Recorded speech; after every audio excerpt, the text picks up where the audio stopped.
Hello friend, आप देख रहे हैं लक्ष्य विद्यापीठ यूट्यूब चैनल।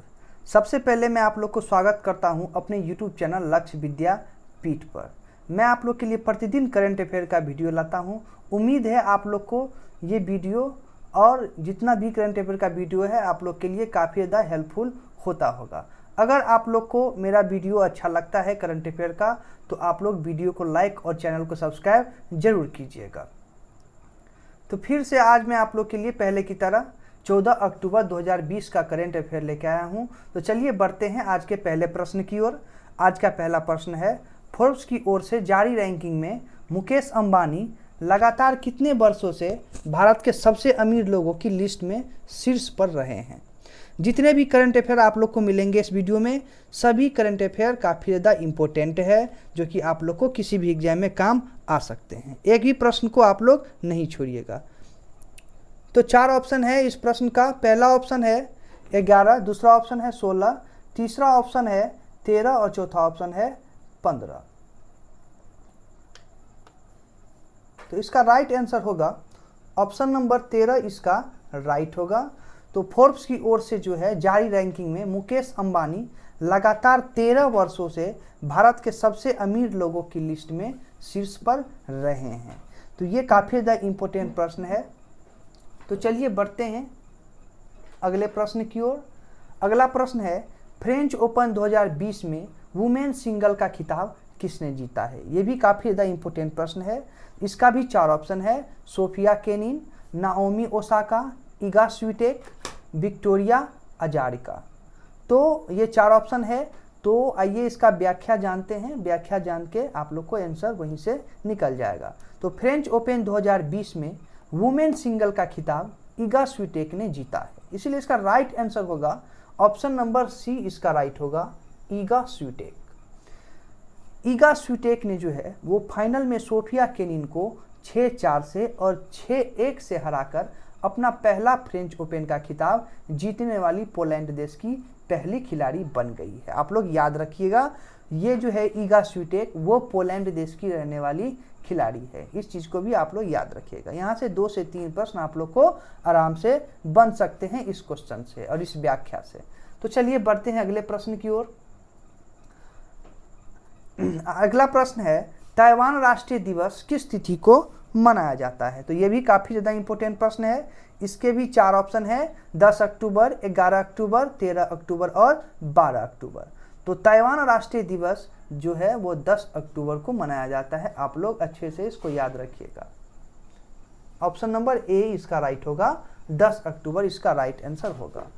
आप लोग कम से कम वीडियो को देखते हैं तो उसको लाइक जरूर कर दीजिएगा, और अगर किसी भी तरह की कमी आपको लगती है कि है तो आप लोग कमेंट कर दीजिएगा, ताकि हम भी समझेंगे कि मेरे वीडियो में किस तरह की कमी आ रही है। मैं उस चीज़ को सुधारने का कोशिश भी करूंगा और भी अच्छे से आप लोग के लिए प्रश्न लाऊंगा, बनाऊंगा और आप लोग के सामने पेश करूंगा। तो चलिए बढ़ते हैं अगले प्रश्न की ओर। अगला प्रश्न है, हाल ही में किस देश ने टिकटॉक ऐप को बैन कर दिया है। ये भी काफ़ी ज़्यादा इंपॉर्टेंट प्रश्न है। तो 4 ऑप्शन है आपके पास, फ्रांस, रूस, जापान और पाकिस्तान। तो आइए जानते हैं कि कौन सा ऐसा देश है जो टिकटॉक ऐप को बैन कर दिया है। तो भारत और अमेरिका ने जो है तो टिकटॉक ऐप को पहले ही बैन कर दिया था। अभी जो है सो फिलहाल में पाकिस्तान देश जो है वो टिकटॉक ऐप को बैन कर दिया है। तो आप लोग इस चीज़ को भी याद रखिएगा। और ये टिकटॉक ऐप जो है वह एक सोशल नेटवर्किंग साइट है और यह चीन देश की कंपनी है। तो इस चीज़ को भी आप लोग याद रखिएगा। यहाँ से भी 2-3 प्रश्न आप लोग को बन सकते हैं कि टिकटॉक जो है वो किस देश की कंपनी है। तो ये चीन देश की कंपनी है और अभी फिलहाल में पाकिस्तान देश जो है टिकटॉक ऐप को बैन कर दिया है। अगला प्रश्न है, रिजर्व बैंक ऑफ इंडिया ने वित्त वर्ष 2020 से 2021 में भारत की जीडीपी ग्रोथ रेट कितने प्रतिशत रहने का अनुमान लगाया है। ये भी काफ़ी ज़्यादा इंपॉर्टेंट प्रश्न है। तो 4 ऑप्शन है आपके पास, 10.2%, 10.2%, 9.5%, 3.9% और 2.1%।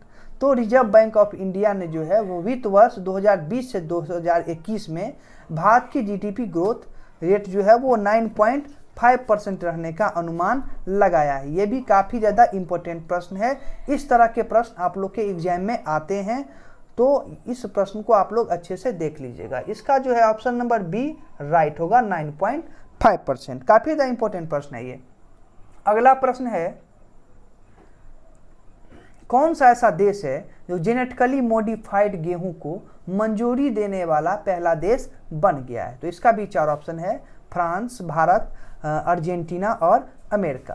तो अर्जेंटीना देश जो है वो जेनेटिकली मॉडिफाइड गेहूं को मंजूरी देने वाला पहला देश बन गया है। ऑप्शन नंबर सी इसका राइट होगा, अर्जेंटीना। आप लोग सारे के सारे प्रश्न को याद रखिएगा। अगला प्रश्न है, अंतर्राष्ट्रीय बालिका दिवस किस तिथि को मनाया जाता है? तो ये भी काफ़ी ज़्यादा इम्पोर्टेंट प्रश्न है। इसके भी 4 ऑप्शन है, 10 अक्टूबर, 11 अक्टूबर, 13 अक्टूबर और 12 अक्टूबर। तो अंतर्राष्ट्रीय बालिका दिवस जो है वो 11 अक्टूबर को मनाया जाता है। तो आप लोग याद रखिएगा, काफ़ी ज़्यादा इम्पोर्टेंट प्रश्न है ये भी। और हाँ, इस टाइप के प्रश्न आप लोग को एग्जाम में आते ही हैं। इस दिवस को अब जानते हैं कि इस दिवस को मनाने का क्या उद्देश्य होता है। तो इस दिवस को मनाने का उद्देश्य होता है कि बालिकाओं के अधिकारों का संरक्षण और बालिकाओं के सशक्तिकरण को बढ़ावा देना और समाज में जो लड़कियों और लड़कों के समान अधिकार दिलाना, इसका उद्देश्य होता है। तो आप लोग इस चीज़ को याद रखिएगा। इसका उद्देश्य भी आप लोग अच्छे से याद रखिएगा, और नहीं तो व्याख्या नीचे दिया हुआ है, उसको पढ़ के आप लोग खुद से भी समझ सकते हैं। इस दिवस को मनाने की घोषणा जो है वो यूनिसेफ ने की थी, और अंतर्राष्ट्रीय बालिका दिवस 2020 का ये थीम है कि my voice our equal future. तो बहुत ज़्यादा इम्पोर्टेंट प्रश्न है, तो आप लोग खुद से भी व्याख्या पढ़ के समझ सकते हैं। आइए बढ़ते हैं अगले प्रश्न की ओर।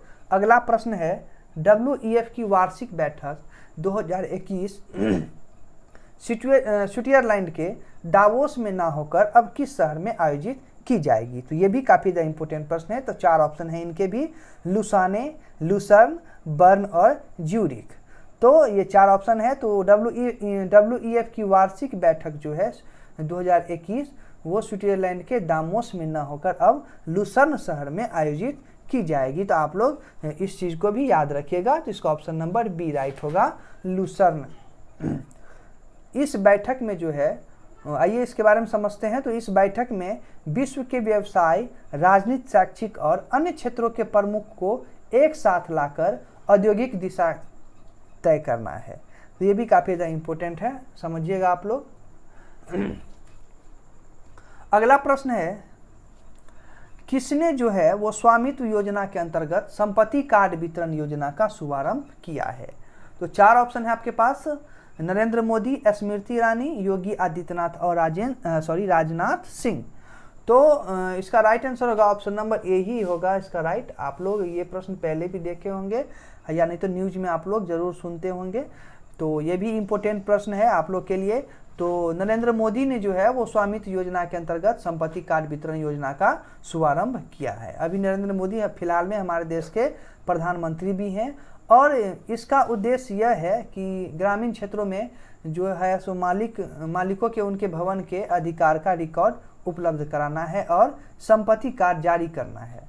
तो ये इसका उद्देश्य है, आप लोग याद रखिएगा इसको। अगला प्रश्न है, हाल ही में किसने जो है वो स्वदेशी ड्रोन रुस्तम 2 का सफलतापूर्वक परीक्षण किया है? तो 4 ऑप्शन है आपके पास, DRDO, इसरो, CISF और दिल्ली पुलिस। तो इसका व्याख्या जानते हैं। तो इसका ऑप्शन नंबर ए ही पे राइट होगा, DRDO।